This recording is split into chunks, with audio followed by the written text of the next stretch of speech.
Hey, hello everyone. Welcome back to another episode of the Parent Adolescent Project. I am Debasmita Sinha, Clinical Director of Mana Wellness. You probably know me by now. And you're watching us on Facebook Live. Today, we're going to talk about something interesting. But let me share a small story before I tell you what is it that we're going to talk about. So a few years ago, and this is the time when PUBG was a rage, the game PUBG. And I was teaching in a college.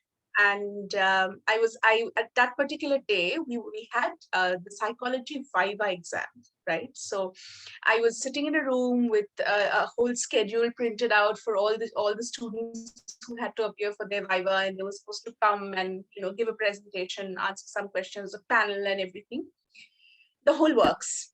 One boy. So we're halfway. This is a whole day, right? We have externals who've come from outside. Halfway into the day, just before lunch, one student walks up to me and says, "Ma'am, I have a request." I said, "Okay." And he says, "Ma'am, I have a tournament starting at 5 o'clock, and my slot is at 3, but it'll take me some time to get home. So could you please take me just after lunch, immediately after we open after lunch?" And for a moment, I was really happy, like, oh, this child plays something, this boy plays some sport. So I asked him, "What do you play? What tournament is it?" And he said, "PUBG." Yeah, he actually legit said that. And of course, I said, go back to the line and wait. Nothing doing. You'll get your turn when you get your turn. But it made me wonder, that is how important video games are for, adolescents and young adults even. And sometimes I feel parents are floundering because they don't understand this world much, the world of games and virtual reality and metaverses and social media. Like I hear things like my children saying, "Oh, Alex and Betty got shipped." And if you're wondering who Alex and Betty are, they are people, they're not goods. But getting shipped means that we think they are in a relationship. That's what getting shipped is. Yes, there is a lot to know that's out there that, I at least don't know of. But that kind of brings me to what we're going to talk about today. And that's the whole world of internet and virtual reality and the attachment that adolescents and, young adults, even children have with that world. So we're going to talk about digital detox. And we have with us today someone whom you have not seen before. Her name is Dr. Swati Pandey. She is a psychologist, holds a PhD in psychology, has over a decade of experience in dealing with children, parents, and today she's going to talk to us about how to help our kids, adolescents, with the whole problem of digital addiction and yeah, how to help them, how to help parents. I think so. I invite Dr. Swati Pandey to take over now and share your thoughts with us. Thank you, Debasmita, for having me here, and a very good evening to all of you. And as Debasmita said, that today we are going to come up with a topic which is about how to do the digital detox for your adolescents. And Debasmita, this is the topic I think in every household, parents have been talking about, and people have no idea, how to deal with this. So, so today's webinar is we are going to come up with some strategies, and we are going to talk about the impacts, how what kind of an impact it is leaving on the adolescent and in the younger generation. So let's just begin, and I'm going to share my screen. Thank you. I'm sure so many of us are looking forward to this, looking forward to a ray of hope. I personally feel this is a battle that I'm losing with each day at home. So yeah, let's hear. Absolutely, yeah. So I hope you all are able to see my screen. Okay. Yes, so digital detox for adolescents. I think this is the thing which has becoming so important in today's time, because the dependency on the technology has become very, very common, and it is a necessity of today's time, actually. So we cannot say that our teenagers or young other youngsters needs to be refrained from the technology. That's not practically possible, because our lifestyle has been completely dependent upon it. And thanks to the pandemic time, that we can see a huge spike in that, the overusage of technology. So often, parents, they get a question, how to deal with this, the overusage, and how to control the screen time. They are seeing their young adults and teens that they are spending too much time on the screens, and deviating from the day-to-day activities and their focus from their studies. So let's begin with that. So I would like to share a quote which looks very realistic, and that says, the difference between technology and slavery is that slaves are fully aware that they are not free. So, when I see this quote, I feel that we are also a kind of slave. But, the unfortunate thing is, we have no idea that we are the slaves of the addiction, the technology addiction, and we have already become, actually. So that realization needs to be spread to the society and to the people, because they feel it that this is a part of life. So what's wrong in that? But there are a lot of detrimental effects on the young generation. And these effects can be so damaging that it can impact their social life, their personal life, their interpersonal life in many damaging way. So let's have a look on the impacts. So before that, let me discuss what are the most common types of technology addiction that we see in today's time. As you can see on your screen, the very first is the internet addiction, and which is very, very common. Whether it's a baby, yes, you heard it right, whether it's a baby or up to old age people, everybody is holding a mobile and scrolling the screen, searching for the content, and and over usage of the internet. And that is creating a lot of extreme attachment. This attachment is so intense that they don't feel like leaving it. Devasmita, I like to share one thing, that I have been to one event, a family event, where I have seen a 6 months old child was having her dinner, and one of the family member was holding a mobile over her, and she was looking at the screen and eating. So that's kind of attachment we are developing in the children, and which is very bad for their development. Absolutely. Yeah, and the second thing is the social media. In today's time, I can't imagine anyone who is not having a social media account, and which is good to some extent, of course, because we need to be connected with the people. We need to share our thoughts with the people, and if something is useful, and that's how the social media has been invented. But it's so really bad that it is turning into a platform for bullying and trolling, especially among the teenagers and the young generation. And of course, the third one, which you have said earlier, the gaming. Yes, absolutely. The gaming, it has become an obsession for everybody. I think everybody is having, including the teenagers, they are having the games of different kind of games, of PUBG or Roblox, or etc., etc. So and they have a constant need to reach to that level, or to on that points, or beat their friends. But in this time, they are not realizing that when they have become addicted to this, and and that is creating a kind of self isolation. They have been cut off from the society, because they are so happy with their mobile, with their game, and their own comfy place.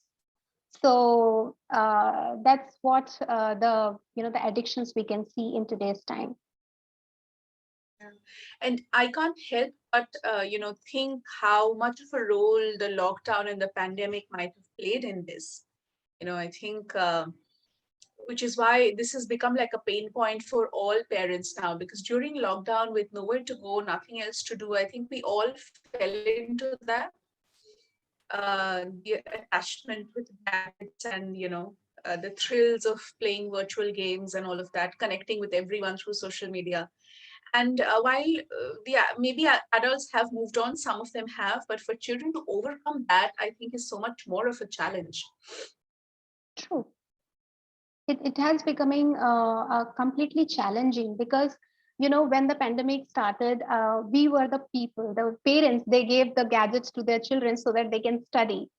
But when that the necessity has become the addiction, and now it's so challenging, and it's a very complicated thing, like how to deal with this now, how we should teach them to put a keep a screen limit time or not to overuse it. So yes, absolutely.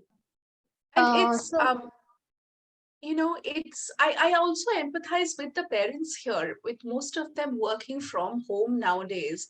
It is so difficult to find engagement for children who are still, by the way, not going to their educational institutes full time. So what do you do with them when you have to work, you have a meeting, you have a call, and out of desperation we hand them the phone sometimes, right? And later on end up feeling guilty about it. So, one thing that we hear a lot going around is that phones or the internet or using social media can be just as addictive as like doing drugs or alcohol. So, and I would like to understand for our audience if that's really true. Is it really that bad? yes, I think you have came up with a very good point, and it's absolutely true. So I will talk about it in this slide. Let's begin with the impacts first. So the biggest impact, what we can see on the adolescents or you can see on your screen, and that includes a lot of biological factors are involved, and physiological damages is there, and the impact on their hormonal system and their life cycle. So the very first what we can see is the negative self image, and that is the it is coming right from the social media use. So when a teen who uses the social media, and when they see their friends and companions and their relatives, they are putting pictures about themselves and the new things they have brought, so they kind of develop a kind of a low self and low self esteem and a low self image about themselves. They start comparing about these things, that why I'm not having those things what my friends are having, or why I'm not looking that good, more presentable, or in many ways. So that is damaging their self image about themselves. And the second thing is the poor impulse control. That the use of mobile, when they scroll it, they have a constant need of, just switching from one app to another app, or constantly they want to feed their brain with some kind of, inputs. And that creates a poor self, the impulse control in them. So when they comes in the real life, they expect the same thing from that. They expect that I should get the answers right away, I should get the inputs right away. So, and which is not practically possible. So this is also a very damaging factor which is impacting our teens. And of course, these things are leading to a lot of behavioral issues in the teens. The usage of over usage of mobile, spending a lot of time over the internet. It is teaching them a lot of things. They are observing every kind of content which is their age appropriate or not age appropriate, and they are learning a lot of aggression. They are learning how to overreact to the situation. And the concentration is, they're losing their concentration about the things which are productive, because they just want a quick happiness or a quick a feed kind of thing. And ultimately that leads to the depression and anxiety in them. And why so?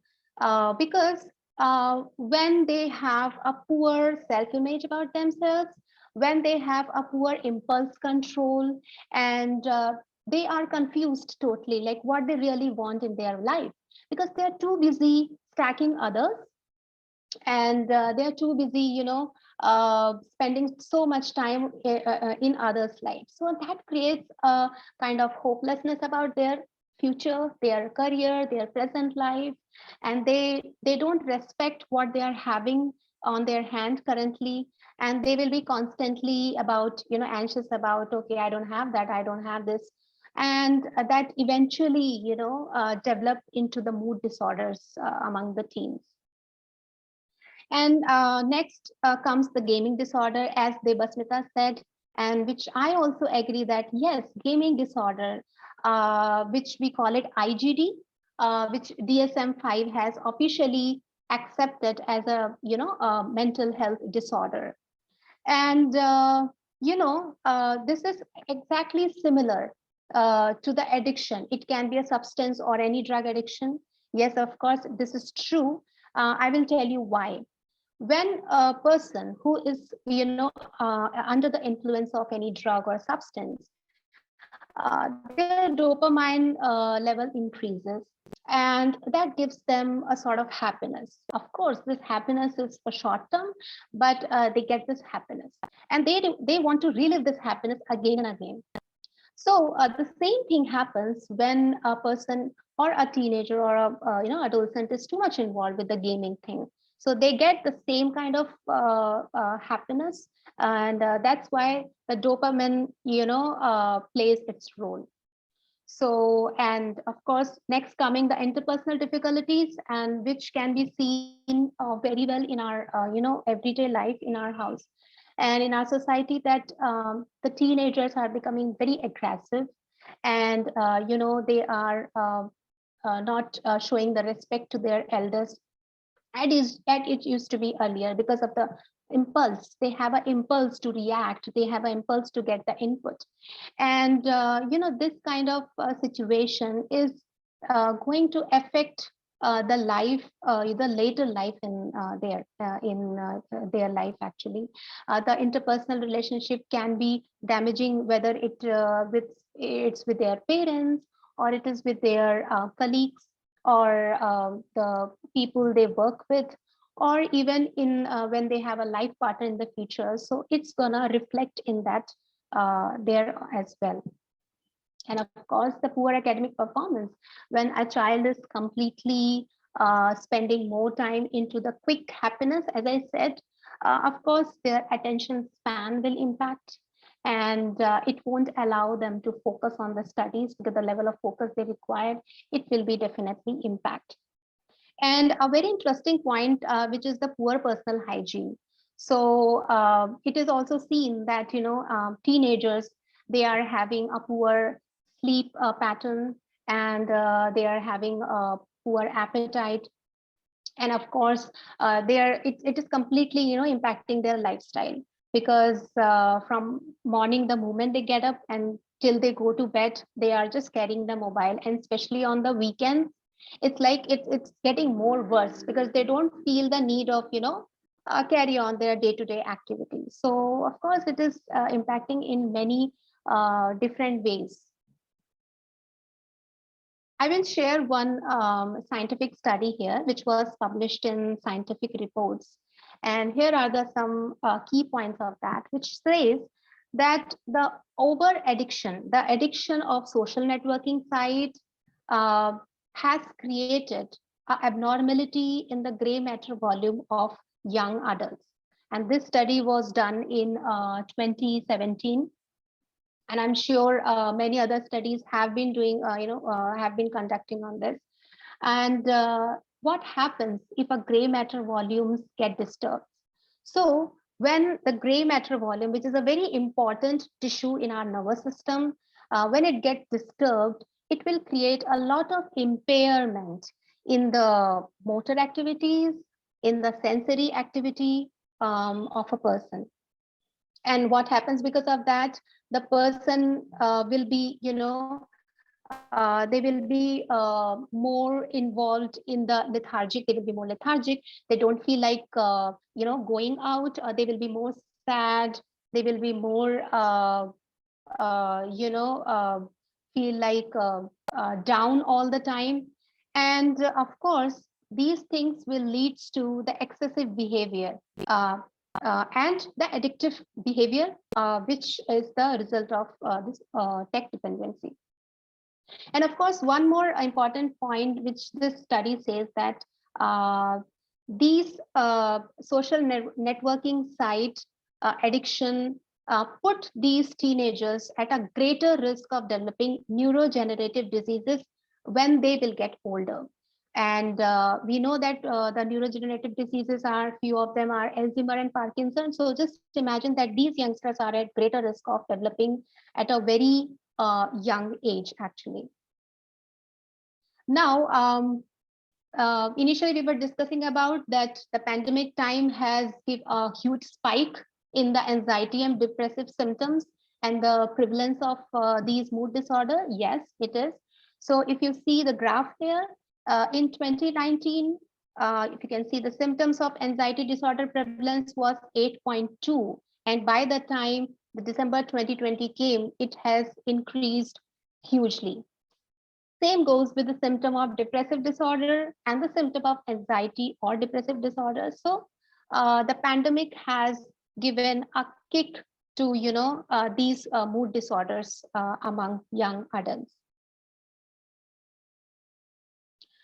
So here, I just want to, before we move ahead and talk about the strategies, let's first understand why this addiction happened, how this habit formation happened in a adolescent. So as I was discussing about the dopamine, so this is the image that you can see, the dopamine reward loop. So when we first pick our phones, we get a lot of inputs, lot of things to see, and constant entertainment to our eyes, and that increases the dopamine level at a very high level. And when the dopamine increases along with the endorphin, that gives a happiness to us. And that happiness we want to retain and we want to relive. But unfortunately, the happiness, what we get from the dopamine increment is, it's not long lasting, it's for a short period of time. And when it get decreased, it will again give us an urge to again pick up the mobile and watch it if we get a new message or if we got a new like, and like that. So this is a kind of a loop. We just keep going on and going on and going on. And that's how this habit formation happens about this. So if we really want to, work on this issue, I think the parents and the youngsters, they need to understand how this loop works. And first we need to break this loop. And to break this loop, what we have to do, we'll discuss in the upcoming slides. Debasmita, do you have any insight? You want I to share just something? had a thought here, on this whole dopamine loop thing. The dopamine loop in itself is not a bad thing, but I guess nature intended us to work for your dopamine. So typically when you go meet somebody, you shake hands, you hug somebody, you have a good conversation, you watch nature, you go for a walk, all of these things actually also release dopamine. But I think what we have created is like a fast food factory for dopamine, where you don't have to do anything, no effort, and at the click of a button you get like unlimited supply of dopamine, right? And that's just made us all very lazy. So it's this combination of over engaging with the internet and all things on the internet, and the lack of life and interactions and activity and play and all of that, which I think is just making things so much worse. And the numbers that you showed us were just so alarming. And I was wondering why so, and that's where um, the analogy came to my mind. But yeah, maybe there is a solution therein as well. But let's come to that. Let's talk about that in a bit. Yeah, this is simple. You said it right that dopamine is good to some extent for our body, but as a saying, over usage of anything is always bad. So this is what is happening with the youngsters. So to control this or to work on this, we there is a term where we are going to talk about is the digital detox. We have already heard about the detox. We know what it is and how it works. So detox, it helps to eliminate all the toxins from our body. So do we only get the toxins from food? No, even with the digital dependence, even over usage of gadgets also gives us a lot of toxins.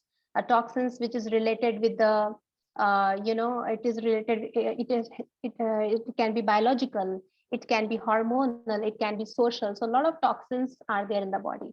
So let's see how to, do this digital detox. So the very first thing, the purpose of the digital detox is to reduce the tech dependence. This is what the first thing, the first aim, the goal of digital detox is.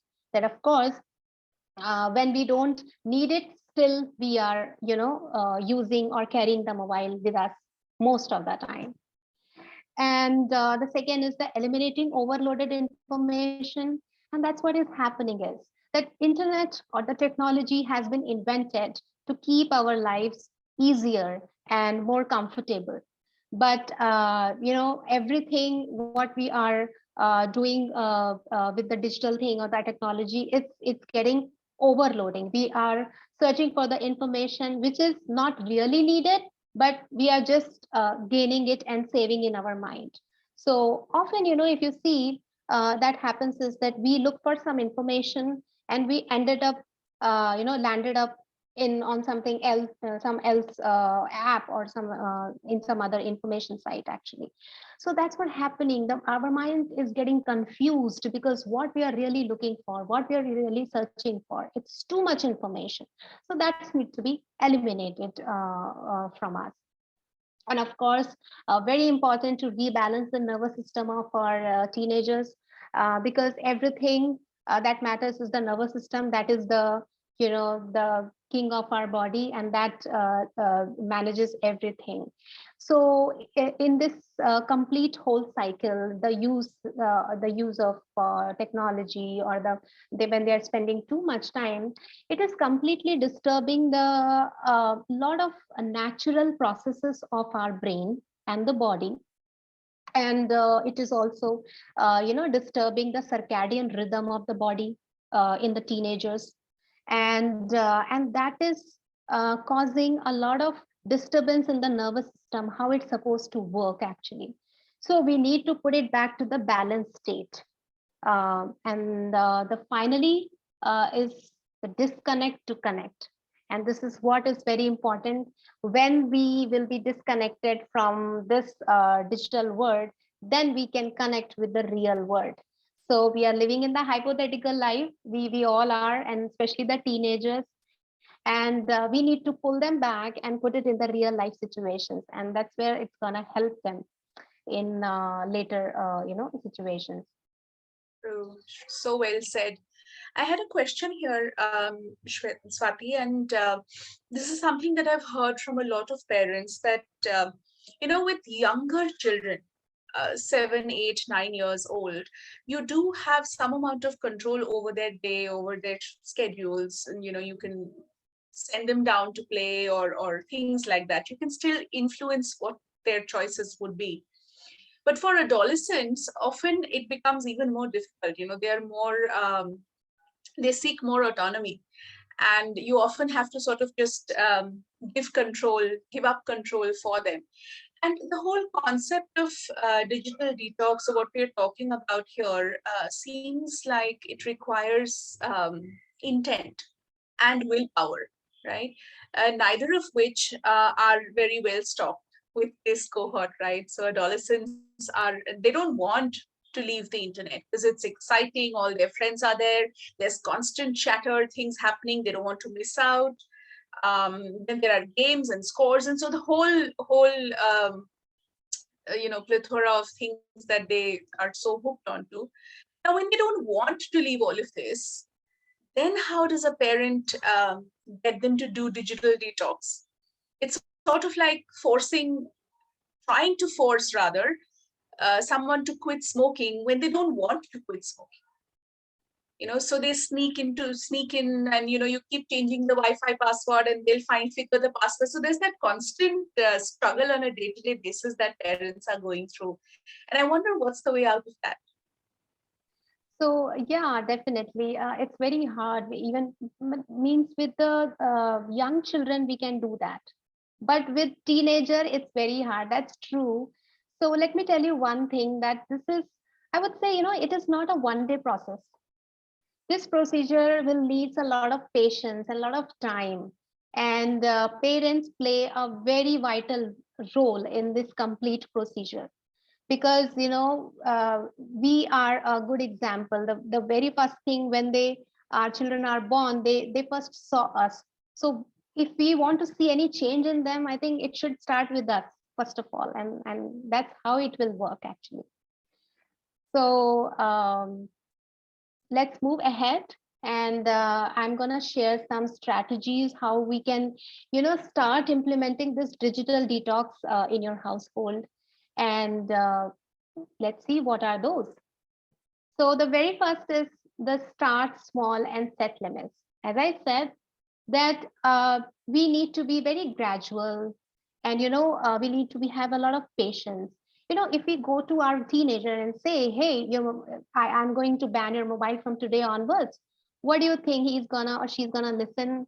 And no, they are gonna be more rebel about it, that how can you do that? This is my life. So we need to uh, start small goals like that. First we need to sit with them, and the basic the gap what I am finding in today's parenting is the gap of the communication between parent and the child. you know the dependency of the technology has increased. Why? Because the communication has been decreased between the parent and the child. So first you start that communication, start spending time with them, and then you slowly talk about it, that uh, you know um, we know that we are, don't you think that we are overusing the gadgets, or we are not spending a quality time about it? You just have a conversation with them, and just give them a thought and think about it. Don't preach, just give them a space to think about it. And that's how we gonna start with that. And then the brainstorm replacement activity. So the next thing will come to our mind, okay, fine. We are busy with our jobs, the parents are busy. So what the children are going to do other than the mobile? So there it is important for us to create a replacement activity, because when we say no to them, they can't get it. No children, whether it is a baby or whether it is a young child or a teenager, they don't know the meaning of no. So we need to give a replacement activity kind of thing that can be related to some sports or anything which they are good at. It can be learning music, or you know it can be related to any classes which they like it. So we need to ask them that what kind of break outdoor activities, what would you like to do other than this? It can be reading books to, or spending time with the family, or going for a outing. So we need to set that, okay, when we are not using mobile, then what we are going to do in the the free time. And the next is we need to define the digital detox zones at home. We can see, like it's like mobile is like a baby these days. We'll carry it to the kitchen, to the restroom, and to the living room, and to our bedrooms also. And we need to define that whether it is really required to carry a mobile to a restroom or to a bedroom when we are just about to sleep. What is that urgency of using the mobile? So we can declare one zone, any one corner of a house, we can define, okay, that is the point where there's a zone where nobody is going to use the mobile or any kind of a gadget, and we can just print a picture of this image, and we can paste it there, and that will give them a constant uh, reminder kind of a thing. Okay, yeah, this is it. So but the same time, as I said, parent has to be on the same platform. What you want to do with your child, what you want them to listen, first you start doing it, and just believe me, they will automatically start following it. The next is the screen free time, the family time, what we are lacking in today's time. um, Today's communication has becoming more kind of a it's a more of formality. When you see, just observe any parent and child when they're sitting, either the child or the parent will, they'll keep the mobile with them, and while they're talking they will just keep on scrolling. This is not the communication how it used to be in the earlier days. That creates a lot of distraction, and that creates a lot of disrespect in a child's mind, in a teenager's mind, that when your teenager is coming to you, they just need you, they just need your time, they want to share something. So just try not to use any kind of a gadget for that 15 or 20 minutes or in that 1 hour conversation, and keep everything aside and just give the importance to them and listen to them. So and that's how we can initiate, parents can discuss and sit, okay, we can have a screen free family time on every Saturday, from morning 10 to 12, where we'll just keep our mobiles at one place, we will sit and we'll talk about it, what we have done in this entire week, what was your experience, what new things you learned, what I have seen, like that conversation, and that will help a lot, I believe. And of course, the next is the detox challenge. And this is also pretty much similar to screen free family time, but this is a kind of a challenge. We can turn it into a fun thing. Instead of just preaching them, hey, you are over mobile most of the time, or why don't you listen to us? Just keep it away. It's not gonna work. So just turn it into a fun thing, and we can discuss with our family members and especially with our teens. Okay, let's decide one day whenever you want. It's your choice. It's your wish. Where it will be a detox challenge, that no mobiles, no laptops, no TV, just you and me, just you and us. That's it. So, and that what you can do, you can gradually increase that time. Without even they are understanding, when they start enjoying the communication with you, believe me, their dependency over the this mobile or the social media and the gaming will eventually decrease. It happens. So but just be consistent, and not to break this cycle, is this routine, and try to follow it like every weekend or every weekday, whatever suits you best.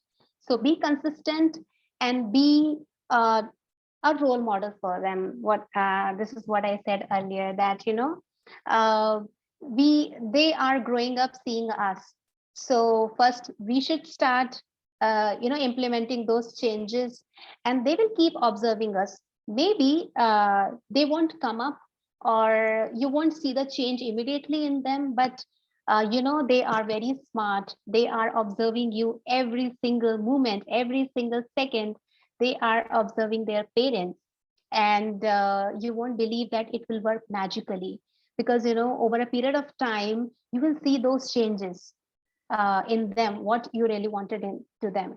So when they see, hey, my parents are trying to invest more time on me, and we are having a good family time, or maybe you can just accompany them with to any classes. It can be any sport classes or anything which they like.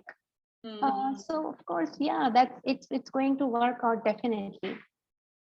So these are Thank the you so small much. steps, but effect in a very bigger way. Yeah, it will give you. Right. Right. I think these are very helpful, Swati, because they're little tips, and one can implement them in various combinations.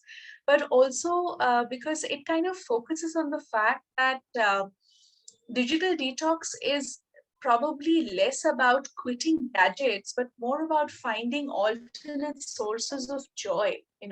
It's not the gadget per se that's addictive, it's the dopamine in our brains that's making it addictive. So if we can just replace the source of dopamine and engage in things that will in a more natural way provide the same joys, then I think the detox is, it's probably far easier to do.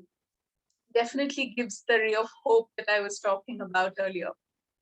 Exactly. This is what I've been trying to say, that this is not to cut off the, digital dependency. It's not. It is just to make them understand what is the limit. And there are other things also in life to, that they can enjoy and they can explore.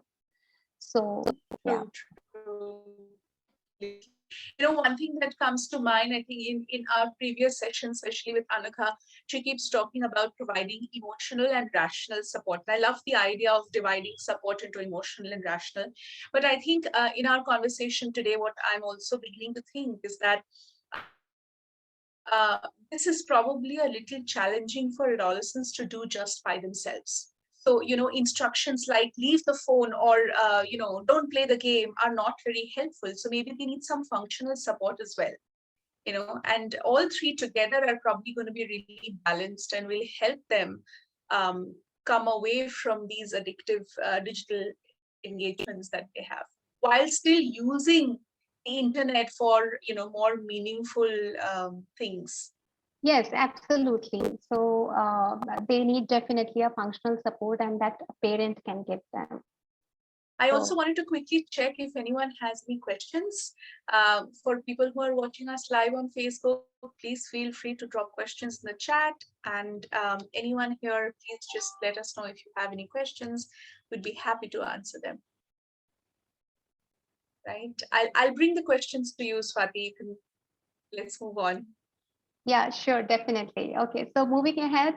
So I hope you can all start, implementing these small changes. And just as I said, give yourself some time, give your teen some time. Don't expect everything that should happen on a overnight, and you will see a drastic change in them, and how this digital detox can give a huge benefits for your teenager biological, hormonal, and psychological and social life. Uh, this is what I'm going to talk about now. So if you are, consistent, if you are persistent, or if you are able to do this digital detox, which is the journey, I would say, that there you can see these, benefits, or the advantages or the changes in your teenager. So it will definitely improve the better the better sleep pattern in them. It will improve the circadian rhythm, which has been disturbed because of the overnight, staying up late nights, or watching videos, or watching movies, or spending too much time on the gaming. When you do the digital detox, that disturbed cycle will get back to its normal slowly and slowly. And also, when they spend more time on the real life activities, they will also start enjoying the small things. It can be eating, you know uh, and it can be the self-care routine, like walking. It can be some exercise or going to gym. So they, of course, they will feel the need of doing these things. And the most important is, as I said, that it will help to rewire their nervous system. What we mean by rewiring, uh, when now we are talking about the technology, so we all need to reboot our system at some point of time, because it will stop at some moment and will stop working the same way. With our nervous system, that we need to give some break to our nervous system to just shut down, cool down, and then again, get back to the balanced state. So that digital detox will help in this process as well. When it comes to the psychological benefits, which is a lot, I have mentioned in a few, but everything is connected, everything is interlinked. So when the attention span will improve, definitely it will gonna relieve their anxiety and stress about the things, the hypothetical world, what they are what they have developed, this stress and anxiety which is related to the things which is not there. All those irrational feelings and the irrational beliefs they have developed about the people or about themselves will automatically come down, and they will start, loving themselves and realizing their self image. And of course, a very important thing which will help them in their later life as well, they will understand how a habit formation happen, because today it can be a digital addiction, maybe tomorrow it can be some other kind of addiction. So everything works on the same system. If you understand your body so well, you will not allow any kind of addiction, or you will not leave your body just like that to be arrested because of some addiction. So this is very important with them to discuss. A parents can sit with them and just discuss, okay, these are the things how this formation happens. So your willpower should be very strong, and you should not just give up for every single thing. So that's how it work magically. And of course, finally, the social thing, um, social life will automatically improve when we shut down the digital life and we go back to the real life. It will start the more interactions with the community, more interactions with the family. We'll see how the people are communicating with each other, what are the feelings are involved in the family, and lots of emotions, different kind of emotions. And in this process, I think parents definitely, again, same thing, the parents play a very vital role in the emotional skills building, as Devasmita, as you said, that so of course, so it will give them a space to just go out and see that what is the world is all around. And of course, a better interpersonal relationship, because they will be more into sorting their issues, not just by using any gadgets or something. They will probably learn to communicate.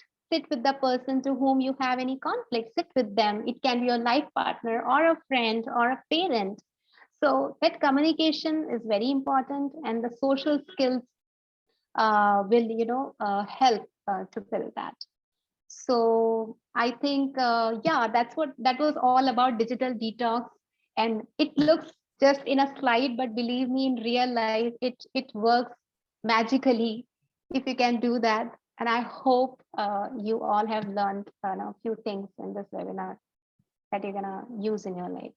I can say this much, that for people who have tried this, I know some people who have tried this at home with their teenagers and themselves, it has led to such a change in the ambience of the house, where people are actually talking to each other, and there is so much more joy and happiness, right? But there is an interesting question that has come, and I would like to put that forward, is that there is another side to this story as well. There are a lot of homes where there is conflict, where there is unpleasantness, maybe illness, or so many other challenges that are part of life, adverse experiences that we have. And it is very easy to use the internet, social media, gaming as a coping mechanism, as an escape, right? Which is what a lot of adolescents do, right? Now, when we are talking about that and detox, so definitely there is the addictive factor there as well. But how do you suggest we do detox when gaming is probably a coping mechanism, the escape from the reality which is unpleasant, they don't want to be in or return to? Yes, that's a very challenging situation, I can say, because when the household is disturbed or the interpersonal relations are not so good.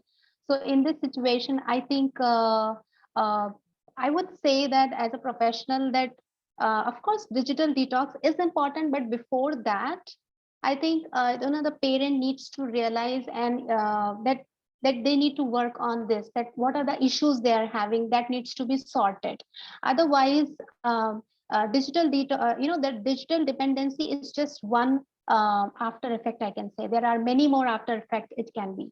So the root cause needs to be treated first, and then of course the things will come online. So that's So all I think. it brings me back to what we've been saying constantly, that what we are doing here, the things that we are sharing here, the space that we have, is for us to understand how we can help. But if things are not changing after trying the things that we are talking about here, then it's probably needed for you to take a deeper look and maybe get professional help for your adolescent or your teenager, because that doesn't mean they have a mental health condition or a disorder. But prevention is definitely better than cure, right? And these are so easily preventable, especially at that age, very easily preventable. Absolutely. Prevention is always better than cure. And how we can do that prevention? By conducting these webinars, because most of the people are listening to us, and it's a platform so that people will realize, okay, what is happening, and they will realize, okay, maybe they need help and they need to go out and seek for some guidance or counseling. So yes. One thought that sort of I'm taking away from this is that maybe we should start having the conversation about internet and gadgets and how they impact us right from the time we hand them the gadgets, and not wait till they are 12 or 13 years old when they have their own phone and they start feeling really, really attached or spend too much time on it. So start having a version of the conversation which is age appropriate, of course, but telling them that okay, this is good, but it's like French fries. You can't have too much of it. You need to have your proper meals. So just setting that context for kids right from the start is something that might go a long way in terms of prevention. And as you very rightly said that